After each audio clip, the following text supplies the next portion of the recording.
What's good, y'all? Andres here. Hey, what's up, y'all? It's RB3. Sabrina here to talk about First Cut's Patreon. Yes. That's right. Now you get to be a part of the First Cut community, as well as support us individually, RB3, Sabrina, and I, and get access to exclusive content all at the same time. First Cut really began with the meaning of podcast. That started with myself and Andres Cabrera way back in 2017. A little over a year ago, they added me on, and what we really do is just champion diverse voices behind the scenes, in front of the camera. Since we started our YouTube channel, First Cut to House, our podcast, and we've been growing ever since. This time last year, we crossed over 1,000 subscribers on YouTube, and now we're just a few hundred away from hitting 4K. With access to more monetary resources, we're able to hire another editor, we're able to hire more help, and we're just able to promote the show better in general. So let's run down exactly what you would get on the First Cut Patreon. You get access to the First Cut Discord server, and we're really excited to be able to have another platform to engage with you guys, to talk about whatever. We're gonna have so many different channels. Now, our next tier is going to be our colorist. Video essays are a promise that we made at the very beginning of First Cut that we never really had the opportunity to live up to until today. And the next tier is visual effects. Now, we've always wanted to do movie commentaries here at First Cut, and we finally have the opportunity to do it. Up next is our sound editor category. And this tier includes everything from the previous tiers, but also a monthly Patreon exclusive live stream.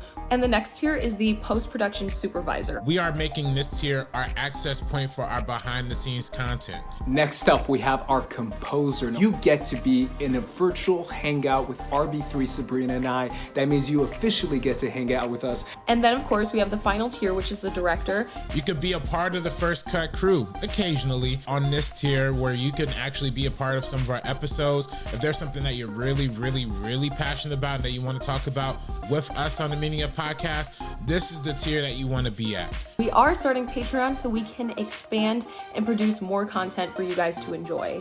I'm super excited to see what 2021 has in store for us, which is why this First Cut Patreon is coming.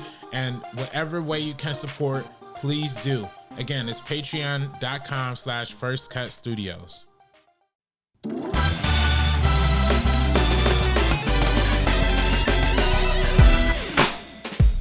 What is up, guys? Welcome back to the Meaning of Podcast, the podcast where we talk about your favorite filmmakers and the deeper meaning within their films. We are back at it again, talking about small acts. I'm here with the crew, RB3 and Sabrina.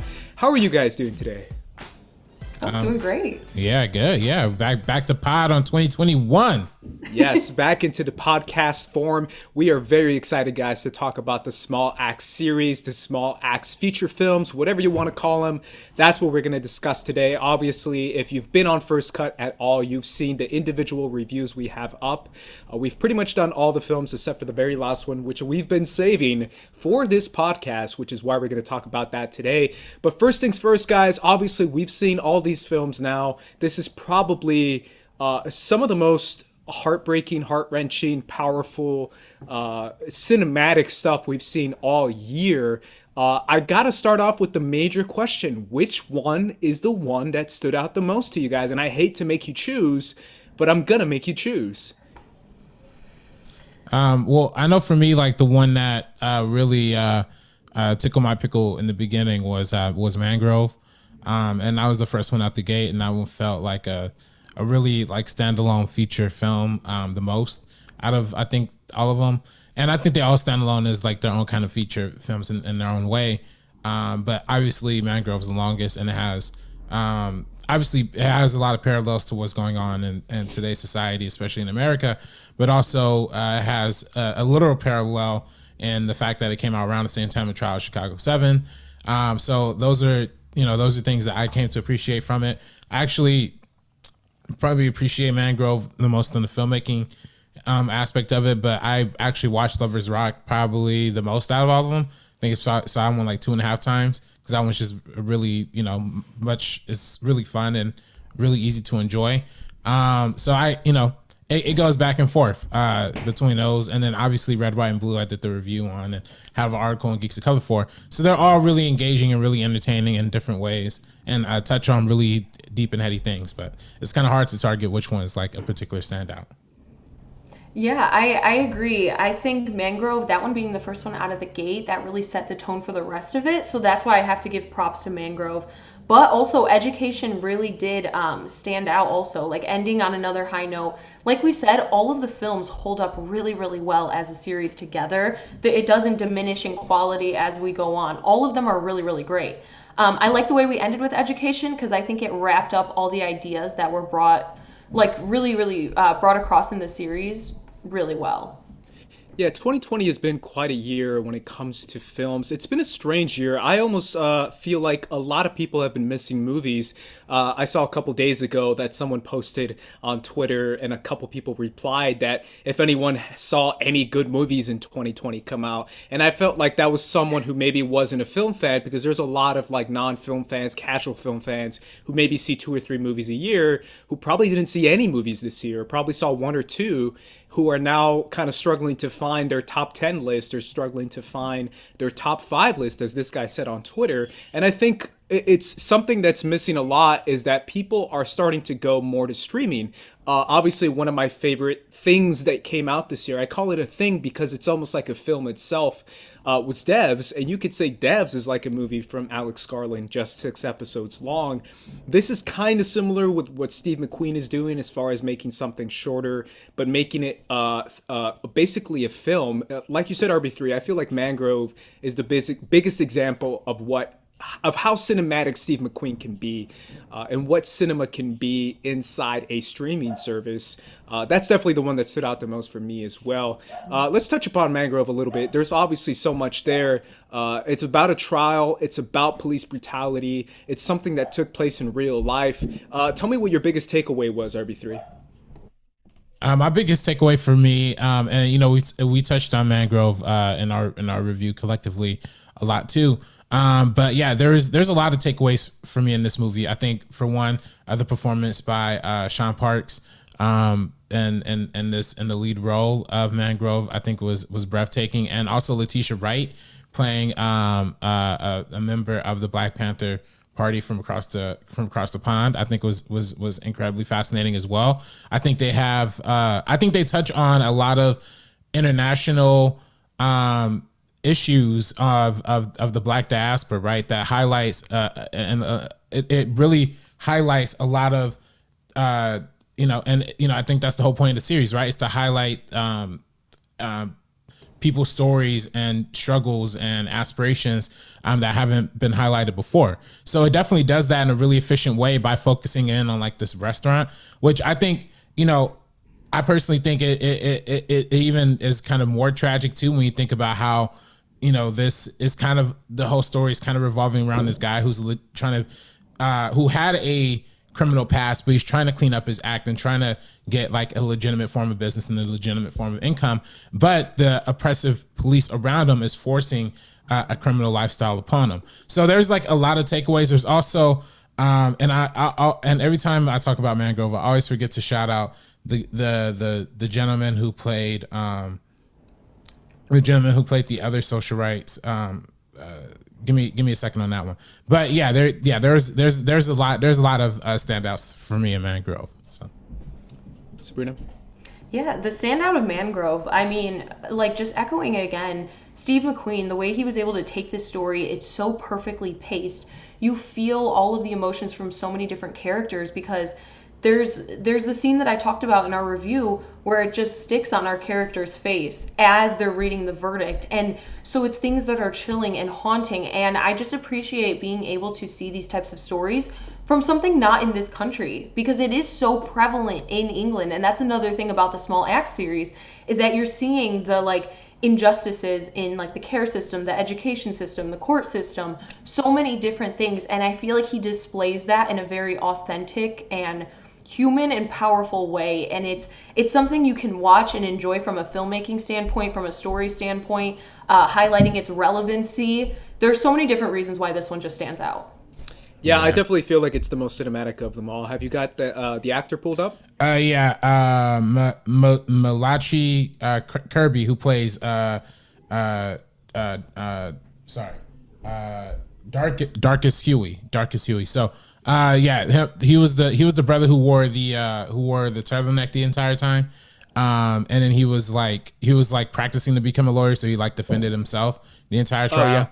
Yeah, that was him. He did an amazing performance on that, and I think especially in highlighting. And again, this is something that I think is something that we saw throughout the entire Small Axe series. It gives you a bit of the unfortunate reality of the situation. It gives you a little bit of the external context of why these characters are oppressed and why they're kind of sticking together inside of this community. But then it also gives you like the happy moments too, and it gives you the joy and the dancing. And I feel like that's what a lot of this series is: a lot of dancing, a lot of people in kitchens. Like I feel like it just feels like a very like natural, authentic representation of human life. A lot of pots and pans and the playing of the pans, and that's something that's if you keep up with Trinidad and Tobago. The culture there, they actually love music and the way they play the music. And like you said, man, it's a part of the culture when it comes to the kitchen and the music. And that combination is so beautiful. And the way Steve McQueen captures that is one of the best parts of the movie, besides the trial and besides the atrocities. This one is definitely my favorite as well. I feel like this might even be one of my favorites of the year. Maybe even top 5 of the year, because it is so cinematic and because it is so powerful and it has so much to touch upon. Sabrina, you touched upon the UK of it all. I want to throw that to you, RB3. That's something we can't ignore because this is the Black experience in the UK. We're not from the UK, obviously, and Steve McQueen is.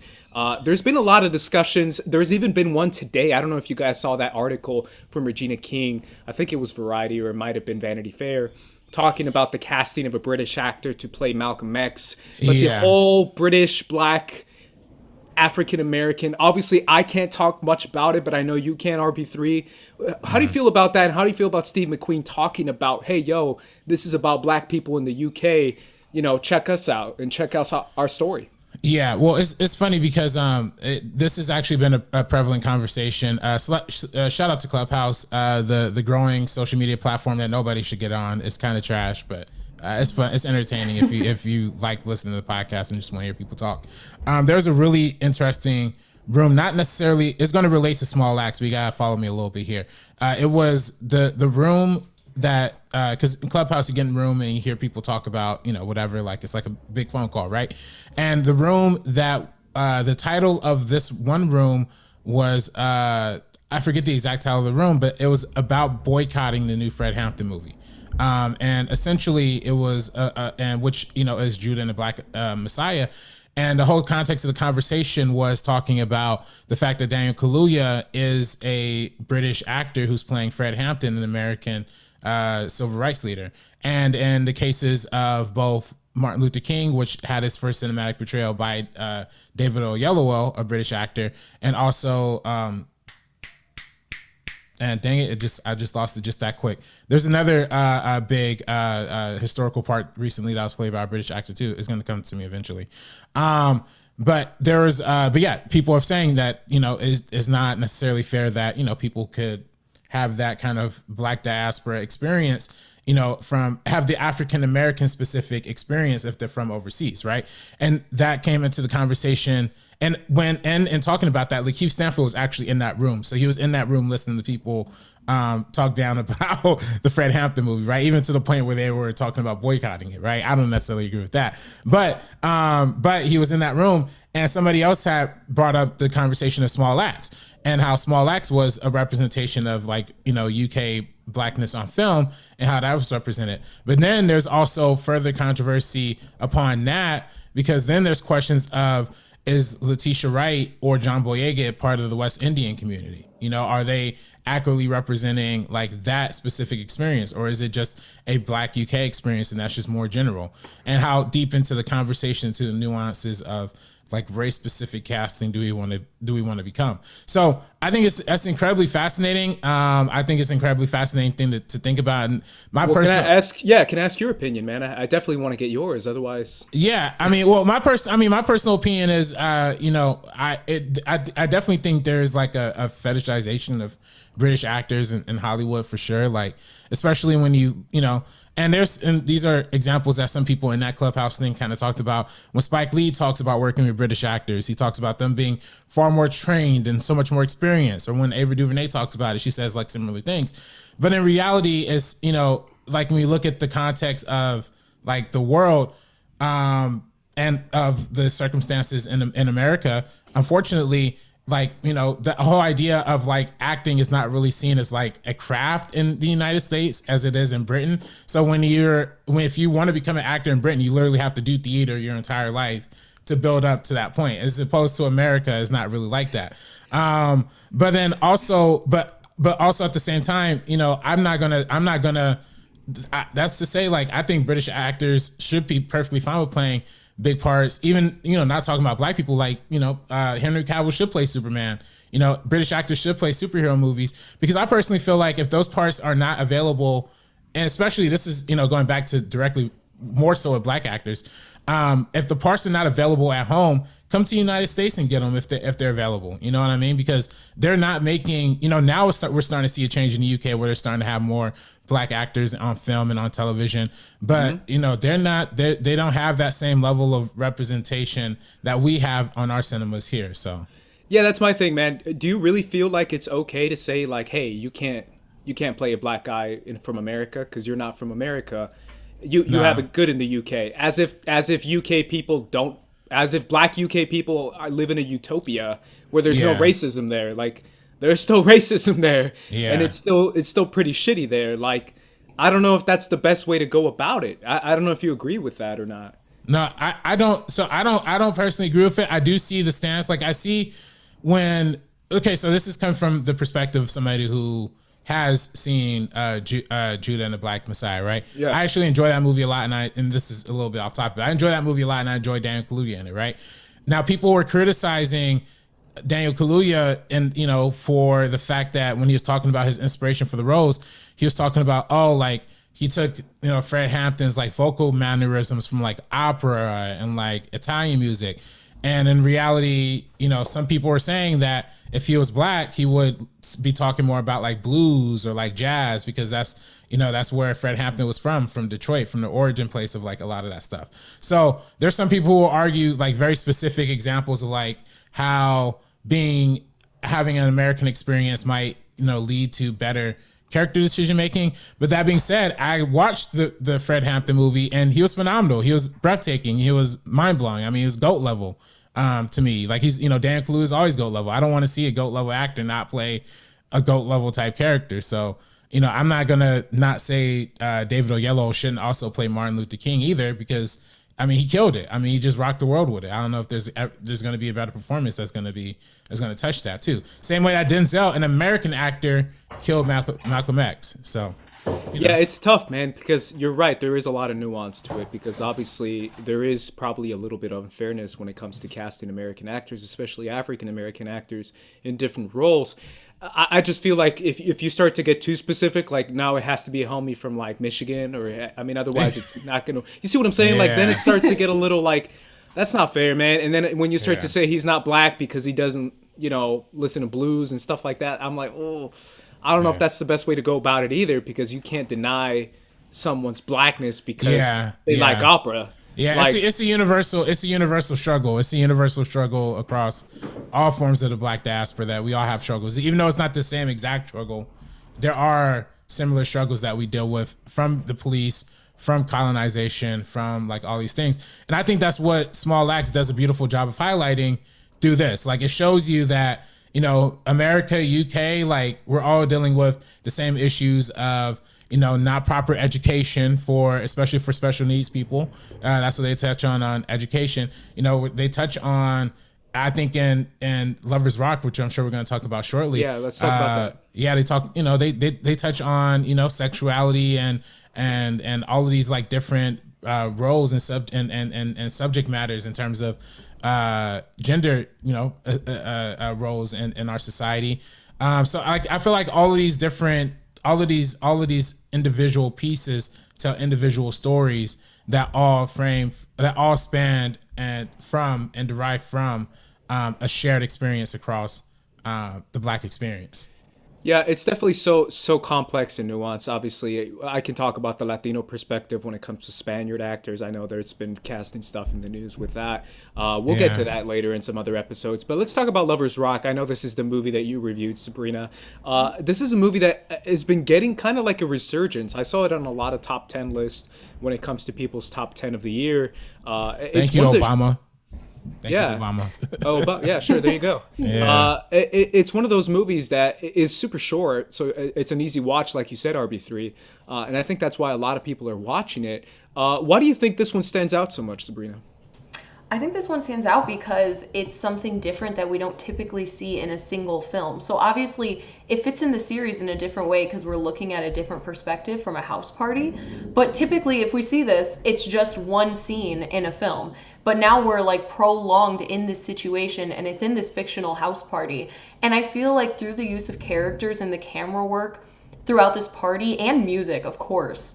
Of course, with music, that's the standout of this, and it really highlights all of the different personalities and it highlights the good and the bad and the experiences that they have because in a situation like this they're having this house party because they don't feel welcomed or they're not welcomed at certain clubs or certain bars, so they have to create this like environment themselves. And of course in these situations they're not always 100% safe, even though it's a safer situation. And that's the thing that really stands out with this one, because like you said, it's about an hour, and I think it just tells this beautiful story through that use of music and dance, and also just like joy in most of it, just all of that like ecstasy and everything that they're feeling throughout these experiences. It's just a time for them to let loose and let go. And so coming off of Mangrove, something like that really is a beautiful thing to see. Yeah, I mean, Mangrove is so heavy, right? Yeah. Not to say that this one doesn't have heavy themes as well, but what do you think, RB3, of Lovers Rock? Well, this one's incredibly fascinating for me for a lot of reasons. For one, it's great. Well, for one, it's fascinating because if you look at a lot of the small act series, from a filmmaking perspective, Steve McQueen doesn't use like a lot of music at all. Like in terms of original score, a lot of the scenes are really dry. Like they kind of have this like purposeful like stillness to them. That's like part of Steve McQueen's style. That's in all of his movies. Like Lovers Rock is completely different though. This film is like all music, like seemingly like through and through, you know, in the most like fun way possible.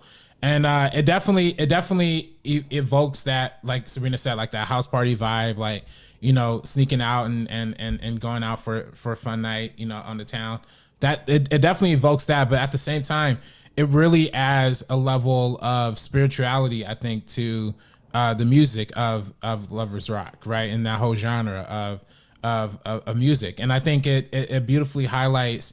I think for me, the scene that highlighted that the most was halfway through the film when when they're dancing to "Silly Games" by Jeanette Hill, if I'm not mistaken. And the music cuts off, and then they just start singing like a cappella. And then like in the beginning, that kind of happens, and you're just like, oh, it's kind of awkward, like, you know, like, or you kind of, you know, in the beginning, you're kind of anticipating they're singing, but then the music's gonna come back on, and then, you know, it's gonna come back. You're kind of waiting on the edge of your seat for the music to come back, but then as they continue to sing more a cappella, you kind of begin to understand like the spirituality of it. Like it's almost like their religion, like what's holding them down in this place in their society, you know? And it's like almost and it's like the movie goes out of the way to show you like almost as soon as they leave like their little block, their little cornerstone, it's like they're already getting pressed. Like, you know, the second she steps out, you know, she's already getting like a few white dudes like trying to holler at her, or, you know, or any other kind of circumstances. Like it's like as soon as you leave that little community, it's not the same kind of homey, welcoming kind of feeling. So Yeah, obviously there's so many incredible moments in that film as well. I wanna move on quickly to Red, White, and Blue. Before we go to break, I know this is a movie, RB3, that you saw before everyone else. You reviewed for Geeks of Color. It talks about police brutality, and it talks about obviously someone from the inside kind of witnessing the whole thing. What do you feel about the relevancy of this movie? Obviously, we have to talk about the relevancy considering it's so damn relevant right now. yeah, no, I think with Red, White, and Blue, it's very relevant. I think that's definitely one that, and I talked about it a little bit in the review, when it, you know, first was getting like the press runs during its film festival run, particularly during the New York Film Festival run. That's when like John Boyega did the GQ interview talking about like the Star Wars thing, And I definitely see this one as a little bit more of a, it's tricky, right? Because when we talk about like black cop movies, the recent examples we go to, I mean, there's a lot of examples through history, right? There's the buddy comedies, there's the serious ones like In the Heat of the Night back in the day. But when we start thinking more recent ones, it's coming from like Black Klansman or, you know, or something like this. To where it's like kind of like this insider breaking ground and like making history as that. So you know, it's kind of tricky. It's almost like pro cop in a way, but like anti cop in a lot of ways too. And I think this movie definitely pulls no punches when it comes to depicting the wrong ships that like John Boyega's character ends up getting as a result of being a police officer.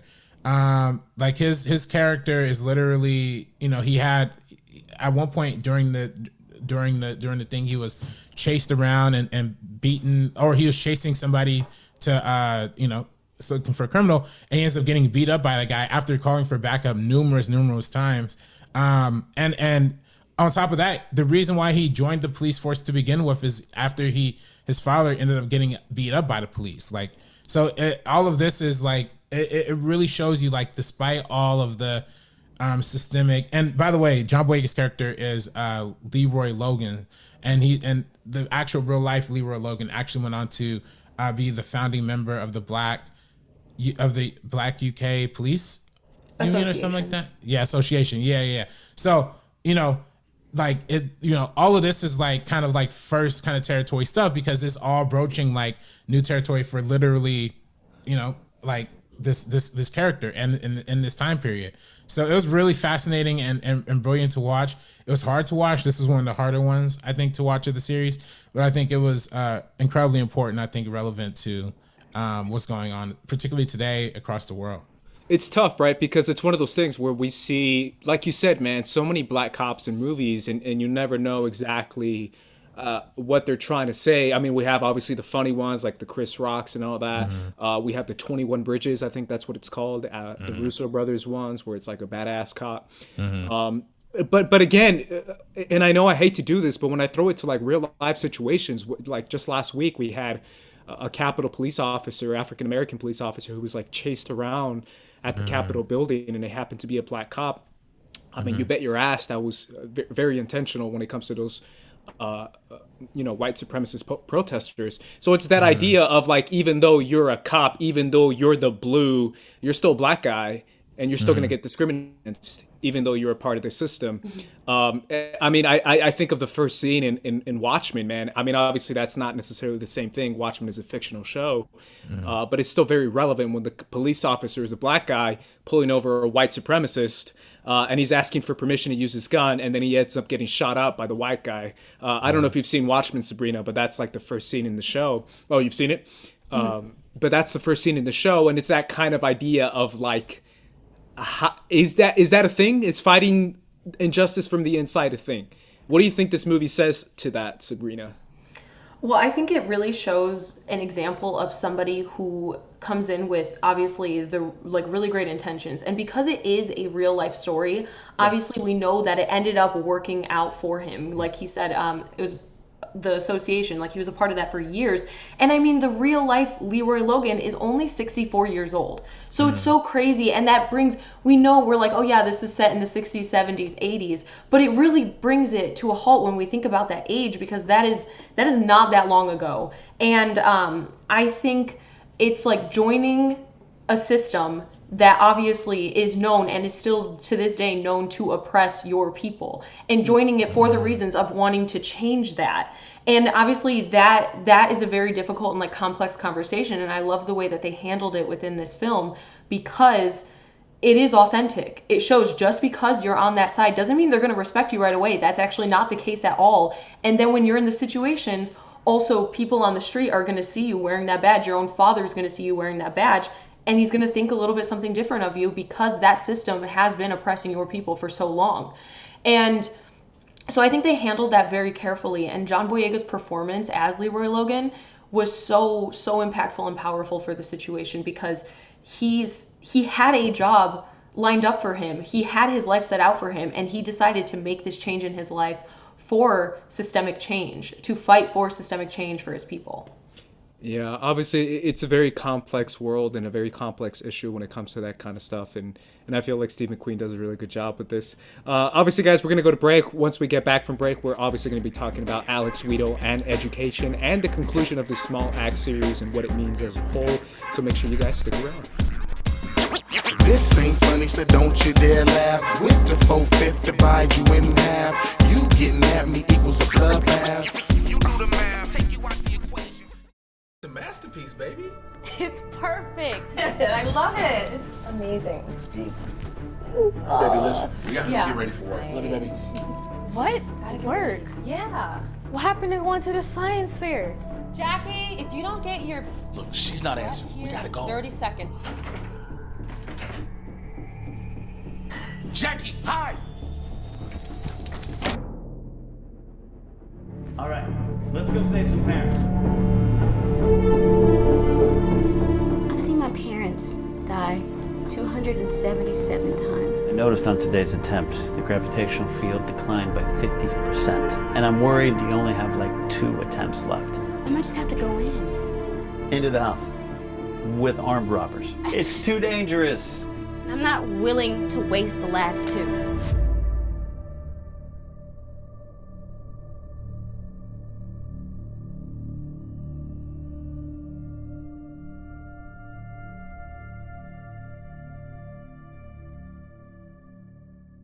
Check out our new website on geeksofcolor.co/first-cut to check out our reviews, our videos, and articles that pertain to everything First Cut related. Check it out. Come along, children. Now we're going to have a little music.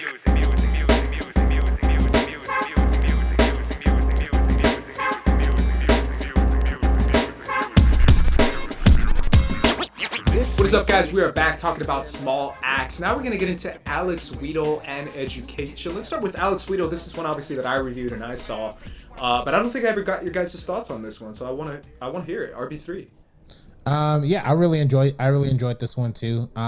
Again, this was another one that dove a little bit more into the music side of it, but I think it actually, but unlike Lovers Rock, I think that there's actually more of a central conflict, present, I think, and Alex Wedo, running kind of, well, at least not conflict, but kind of exploration of this young man's life, like growing up and becoming and forming into who he was, and we talk a lot about like 70s and 80s like culture and a lot of different mediums, but what's never really highlighted is like the urban experience, particularly like the Black experience in Hollywood and also in the UK, right? And when you talk about like the hip hop and the graffiti and the DJing and how that was all kind of intertwined into one large movement that was kind of happening during this time, I think is incredibly fascinating. The actual real Alex Wedo ended up becoming like an award-winning writer, who actually, and a lot of his experience are based directly in this film. I think he was actually involved in the production of this film. And by the way, if people haven't seen on YouTube, they post like little 5-minute behind the scenes segments of like each of these episodes on the Amazon YouTube channel, also on the Small Axe, thing on Amazon. People should really watch those because it gives you a lot of insight into like the behind the scenes real life stories of like a lot of these people. But yeah, I mean, just watching this one, I felt like personally, people look at like the first 3 of the series, like Mangrove and Red, White, and Lovers Rock and Red, White, and Blue is like the primary 3. But I also think like the subsequent 2, especially like Alex Wedo, and I think actually has a lot to bite off of. I think a lot that we can dissect, especially as a hip hop like historian, how, especially with Lovers Rock too, I didn't touch on that with Lovers Rock, how much that music felt very like prevalent and like modern, and how I'm surprised no rappers have really taken a lot of those samples that we saw in that film. And same thing in this. I think there could be something that people could like really dive into in terms of like the history of the music and the urban style and fashion of that time period. Yeah, I agree. This one, I really enjoy all of the 5. I think all of them are either really, really great or absolutely fantastic. And this is, if I had to rank them, like just like a little bit in the lower, but still impactful. And I like the fact that it's a little different because yeah, this guy ends up being an award-winning novelist later on in life, but I love that it highlights his childhood and it doesn't really touch upon what happens later on. It's kind of like his childhood and his upbringing into adulthood. I really love that because, you know, like I said earlier, we're talking about the bias in the care system, and we're talking about how you're set up a certain way to live a certain life. And that's something we'll also get into in education, where they don't give you the same resources, they don't give you the same care because of the person you are and like where you came from. And that's something that we see here, that it ends up becoming a cycle. It's like, we don't care for this guy. Now he has to fend for himself in whatever way he can. He finds home in like Brixton, like goes a part of the riots, and then gets sentenced to imprisonment. Yeah, and it's something that continues to happen, and he's able to break that out with himself, and it's something that I think this story is so important, and I like it how it focused on that, and it didn't even highlight later on how much he ended up accomplishing in life after all of this. Yeah, I think you nailed it, Sabrina, when it comes to the system, right? Because in education, we get the educational system. And this one, we see the foster care system and how it fails young black youth, young black people. And it really shows you that no matter how good his intentions were, he was still treated differently, regardless of that, and how the system just never fulfilled what he actually needed. And then it gets to the music, and it gets to the prison system as well, because we see him a little bit in prison and his life story there. It really is a fascinating, just one giant arc and one giant story about one person. It's a character study, or basically a biography of just one man coming through this period, right? This specific period of the 80s, which was very political and very much clashing. Obviously, there was a lot with the Irish. There was, I think this was one where they fought the Argentinians when the UK went to war with Argentina over the territories. It's just some different stuff that was going on with Thatcher, and that's kind of what made her so disliked in the black community in the UK, because she was so focused on literally everyone except for the black community there. Yeah, and I mean, and also that touches on, and again, going to the incarceration like aspect of it too. That whole side of it is something that I think, you know, a lot of other countries, you know, don't necessarily know how crazy it is in America, right? With like our incarceration system, all that kind of stuff. So it's interesting seeing how it's highlighted in this film, and we saw it highlighted a little bit in Mangrove too, but particularly in this film, that's kind of like the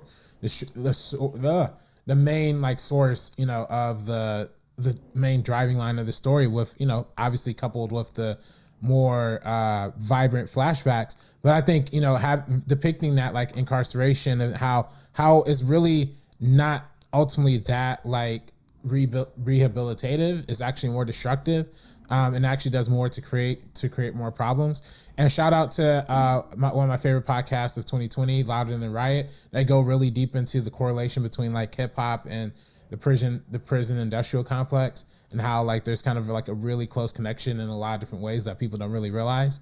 And I think this is, you know, again, like kind of having a system that fails somebody, you know, who is talented, who is gifted, but, you know, aren't able to express those gifts in the right ways because of the circumstances. And that's what hip hop is. That's what like that kind of culture is ultimately. So yeah, I love that, man, because honestly, that's a lot of what it came from. If anyone who's, like you said, a hip hop historian, you know, how it stemmed from the DJ movement, and how it stemmed from like the MCs, and how the MCs would yell out something, and they would yell it back, or sometimes they would just come up with different stuff that they would write out, and that's how you started to get verses, and that's how you started to get raps, and that's how you started to get different beats that would go to the flow of what they were saying, because they were saying rhythmically, right? And that's what makes it rap. This is stuff that I studied back in high school because I was obsessed with hip hop, but this is where it stems from. It stems from that DJ kind of West Indie Islander homies who kind of came up with that music. And they show a little bit of that, also shouting out again, Lovers Rock. They show a little bit of that with the cousin who comes into that house party, who literally, you know, you see in the very beginning of the film, he's boosting like the coins, and he's like hustling, and he's getting mad about, you know, his troubled family situation. But it's like as soon as he gets on the mic and starts, you know, like hyping the crowd up, it's like he's on a whole different vibe. He's like a whole different rhythm. So, and that's the same thing with Alex Wendell. You know, he was, you know, unfortunate in the fortunate case of the system, but found relief through outside means. But and the idea of protest music, right? And the idea of how your influence can be the actual system you're fighting against, or something you want to speak up against, or the racism that you're currently facing, and that being an inspiration behind music as well, and the growth of music, right? Because a lot of it is this would be nothing if it didn't grow, and how that is amplified and growing when it comes to the political uprising that was going on during that time. So it's a very dense 1 hour film, so I really enjoyed it quite a bit. Let's finish up with Education, which is the final movie, and it's the one that we actually didn't get to review, so we're gonna do it here. Let's go to you, Sabrina. What were your thoughts on this final film in the Small Axe series? I loved this one so much. This one hit me so much harder than I thought it was going to. I ended up like in tears throughout this entire thing because this one focuses on a kid. And it's different from Alex Wedo because obviously he grows up through this one. This one focuses on a 12-year-old throughout the entire film, played by Kenya Sandy, who did an absolute incredible job. But I think with this one, the thing that hits the hardest is, again, we talk about this bias in the education system. He's at a normal school. They deem him subnormal, and they don't do anything to help him. They just put him in a different school where the teachers don't care, and they're putting them through a system, again, that is just made to change their lives. And we see that throughout the generations. We see that with his dad when he doesn't really care about this type of thing until he realizes how difficult it's going to make his son's life. And when we go through that, how it's like, they won't really be able to hold a job. They're more likely to do this. They're more likely to engage in like violent acts or something like that. And that's something that I think is incredibly fascinating to dive into with this one, because it's so easy to write off people as, this person's just subnormal. We know in America, I could say from like American experiences, teachers have definitely been racist, and teachers have been like, you guys this crowd back there is rowdy, but they're actually just not paying attention. They're genuinely not. And it's so easy to write that off. I know a girl that I went to school with who was incredibly racist, a classmate, and she's went to school to be a teacher. I hope she's not the same person that she was when I knew her growing up. But that's what you have to worry about. You have to make sure in the education system that the people there are there to help and nurture your kids, because they really shape the rest of their lives. You just writing off a certain kid or a group of kids is not going to help anybody in any way, shape, or form. You're just doing that for yourself, and you're doing that because you're incredibly ignorant. And that's something that needs to be tackled clearly in the UK and clearly in America. And that's why I still think this is so relevant, because the way those kids were treated and the people who worked the outside force to bring that to their parents' attention, it was really just a very beautiful and moving story. Yeah, no, I 100% agree. I mean, that's, and especially when it comes to education for the disabled, right? And when it comes to education for kids who have like learning development issues and things like that, it's a very critical, especially at those early ages, to really hone in on like how to focus, how to give the kid the amount of attention they need to understanding those things. And what this film, showed is just blatant benign neglect in the beginning that they had for this school. And it's really upsetting because it is true. Like I like you said, Sabrina, there are 100% racist teachers, and the school system in and of itself is a racist institution. But then there's also like the issue of just not even having somebody in the room, like not even having a teacher there. Like that was also a struggle that they had a lot in the beginning of the movie, not even having someone there, and all the kids are just going wild and playing around. And then having teachers that are bad, and having teachers that are bad are almost as bad, if not worse, than having a teacher who doesn't care, right? And having a system that doesn't care. And I think ultimately, I think that's why I felt like this was a brilliant conclusion for the Small Axe series, because I truly feel like it really honed in on the subject matter of change really starts at the beginning. Change starts at the youngest age. We've watched this whole journey of, the restaurant owner and the police trainee becoming a sergeant, or I'm sorry, a PC, as they call it in the UK. And then we see Lovers Rock, which is about a house party, and Alex Window, which is about imprisonment. But this one really hones in, and I feel like they gradually get a little younger too by age too. I don't know if y'all noticed that too. I feel like a lot of them do get gradually younger about what they're representing. And then here at the end, it's all about, this is where you start. It's with the education. And I think, to me personally, that's something I've always been advocating for. And I think that's something that's often left out of the conversation when it comes to, social change and all this kind of stuff. Because, when we talk about, companies doing, social justice actions as like, changing Aunt Jemima or like Uncle Ben's. But I think the real change has to come structurally with providing education for these underdeveloped communities and providing education for the folks who are struggling with disabilities in those communities too, because there's already a stigma attached to having like those kinds of issues and having learning disabilities. And in the case of our main character, he was having struggles just reading. And that's a real thing. And there's a stigma attached to that. And I think diluting that stigma away, understanding that there is a spectrum of disability and there is a spectrum of autism and there's a spectrum of, frankly, I think in the case of this character, it might have been more of like a dyslexia or something like that. But, those are real things that affect real people, and we got to remove the stigma for that. And also, there just needs to be a specific care for that type of thing. It's so easy to look at that and just write it off. And when he's able to reach that, that's how he can get helped. And we see that happen. And he blossoms and he's reading on his own and he's excited to do so and excited to learn. You just need to make sure the people who are educating the youth care about every single one specifically and whatever needs they may have, whether someone has trouble with science or math or reading, all of that. Yeah, obviously there's a lot there when it comes to the education system, because obviously the teachers is one of the biggest importance of it. But like you said, RB3, it starts at the top.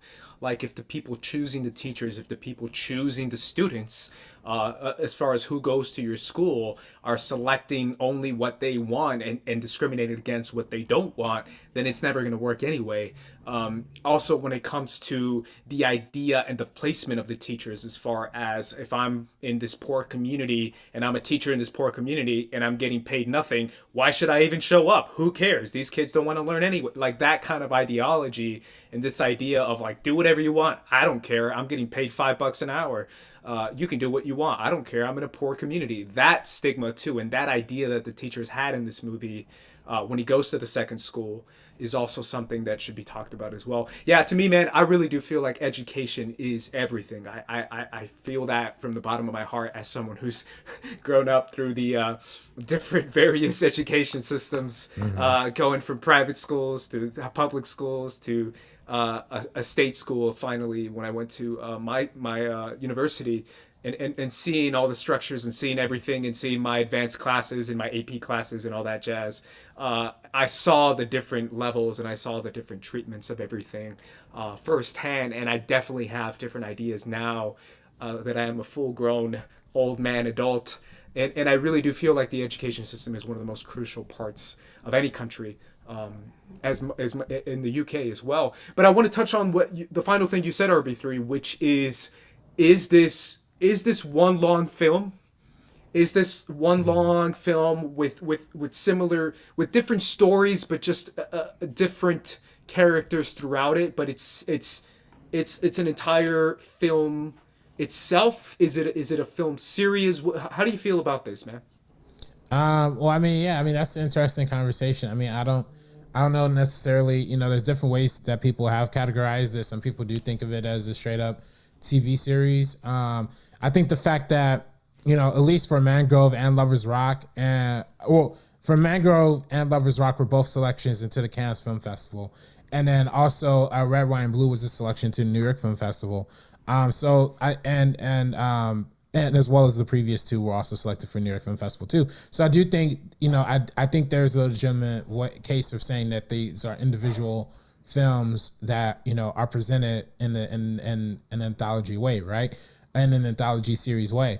But then the definition of anthology, and at least in today's era, is so like loose and kind of fast that you could kind of say anything's an anthology. So I think overall question, I think the overall answer is that I don't think there's necessarily a term for it. I think there's kind of like there has to be like a new invention of like new terms or new categorizations for like these like in between projects like this. Yeah, I want to throw that to you, Sabrina, because obviously last year, I believe, Steven Spielberg was famously being like, no, this should be TV movies. Anything that comes out on streaming is a TV movie. And then the Oscars this year announced that anything that comes out on streaming can be qualified for an Oscar because of 2020. And it's this whole debate of like 2 weeks in screens means it's an official movie. It has to be shown in theaters, and obviously 2020 you couldn't really show anything in theaters, so that means a lot of stuff can qualify. But it's the whole San Junipero question, right? Where San Junipero wins, I believe, the best TV movie at the Emmys because it's the TV movie, because the anthology series of Black Mirror is considered an anthology series of feature films in each episode, but they're feature films for TV, which means it qualifies for an Emmy and not for an Oscar. Where do you stand in all this whole craziness that's going on? Well, I know that it was named Best Picture of 2020 by like LA film critics, so Yeah. they voted it as that. But I think for the Oscars, I think these films all work together very beautifully, and they all like they all go together. But I think you can watch them separately and still enjoy them in the exact same way, and they still hit home in their particular ways. So something like a Mangrove, I truly do believe it's like you said, Andres, right at the beginning. I believe Mangrove is one of the best movies of the year. I think the series as a whole is some of the best cinema we've seen this year, and it does make a really interesting and difficult conversation where I love the fact that the series as a whole won Best Picture by the LA film critics. I love that. For the Oscars, that's where it gets really tough because it is so long. I mean, altogether, it's probably about 6 or 7 hours. Probably So 7 hours, yeah. that's where it gets tough, and then that's where I would maybe say something like a Mangrove should probably get that ticket for a Best Picture, or even like a Lover's Rock get that nod. But it is difficult, and I don't have the right criteria to say what is right or wrong. What I love is seeing that this series, or the particular films are being celebrated in that way. Yeah, and I think with the Academy, I think it's just hard to even have that conversation about them in general because these are projects that they just wouldn't highlight in general to begin with. I think because it's not like it's not like something I frankly in my opinion easy like a 12 Years a Slave or something like obvious like Green Book or The Help or something like that.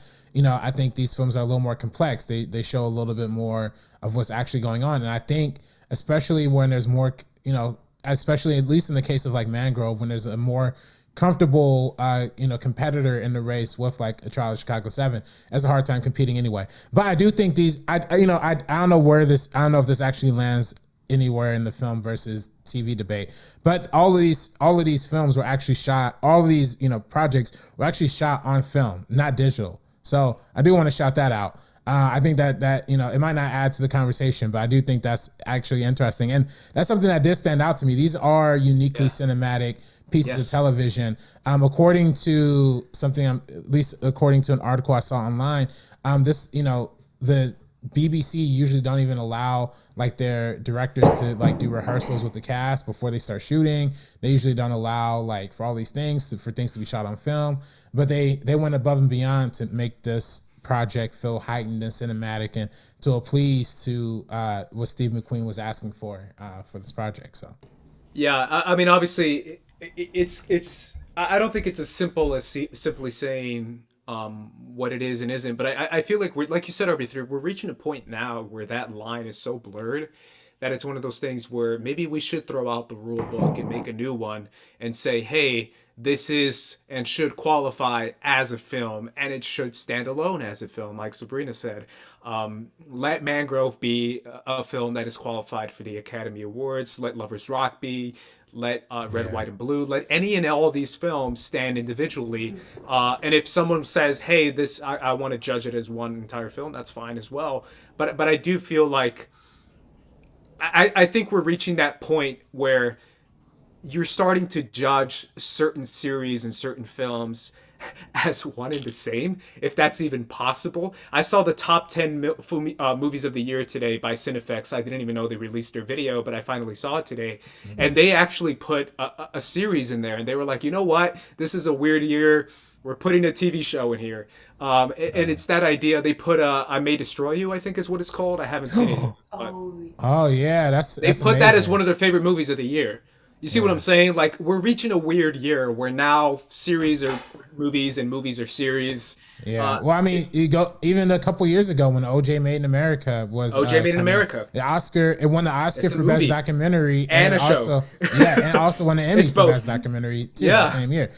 So it's interesting that I even put it on my top 10 movies of the year that when they came out. And also, I personally I wouldn't say this would fit good as a one film kind of thing, but I definitely say The Last Dance to me feels like a one movie kind of argument for me. Like literally if you watch it back to back to back, it's a movie. It feels like a one flowing story instead of like a cut up. That it feels like one flowing story that they literally just edited into 10 parts, So I think that to me would feel more of the case, I wonder if these would have come out in theaters, or if like Mangrove would have came out in theaters if we were in the middle of a pandemic. Like, I just wonder how that rollout might have been, because I would have loved to see Mangrove in a theater. Like, I would have loved to be able to have that experience, and it's just kind of interesting. Yeah, well, Amazon usually, right? Because Manchester by the Sea was an Amazon. Well, yeah, Amazon usually does the traditional release structure theater, even with One Night in Miami, even though they have it in the can. Which, unfortunately, I do think these movies, really got shafted by the whole COVID situation, because not shafted necessarily, but I do think, these were all filmed in 2019. And this, particularly the subject matter in Mangrove and in Red, White, and Blue were so super, super relevant in the summer during the Black Lives Matter protests and during that whole movement. I feel like if these would have, they're already in the can and finished, if these would have came out as theatrical releases, especially during those times, it would have been such a hit. They would have been so relevant, so prevalent, and I think they would have had a greater chance to getting in the conversation. But unfortunately, since it's just streaming and there's so much streaming content out there, it's going to be hard for them to recognize this in the same way. Yeah, it goes back to my first point when I said that there's so many people this year that have missed out on so much when it comes to films. I really do feel, maybe even I'm one of them. I haven't seen a lot of movies that a lot of people have told me to watch just for various reasons or something else that's come up. But I feel like that might be the case for a lot of people, especially when it comes to films. And this might be one of them that got hit hard because of COVID. A lot of people didn't hear about it. But either way, that concludes our conversation on Small Acts. Obviously, we all agree that this is one of the best things to come out this year. We're not going to qualify it as far as what it is. I consider it a film, maybe several films. But either way, we all agree that this is something that is definitely one of the most cinematic things we've seen all year, created by Steve McQueen. So shout out to him. Either way, where can everyone find you, Sabrina? You can find me on Twitter and Instagram at SabrinaXMonica, and then also on Twitter at SabrinaOnFilm. RB3. You can find me on Twitter and Instagram at DirectorRB3. And I'm at Squad Leader Ace, guys, and you can follow us obviously at First Cut TMO. And we have a Patreon. You can subscribe to us at First Cut Studios on Patreon. Go over there and support us, even if it's a small tier. But if you want to do a big tier, that's up to you. It's all up to you. We have so many tiers that it's literally whatever you want to decide. But go support us there if you feel so. And support us individually as well. All the way, guys, for the First Cut crew, we are peacing out. Peace out.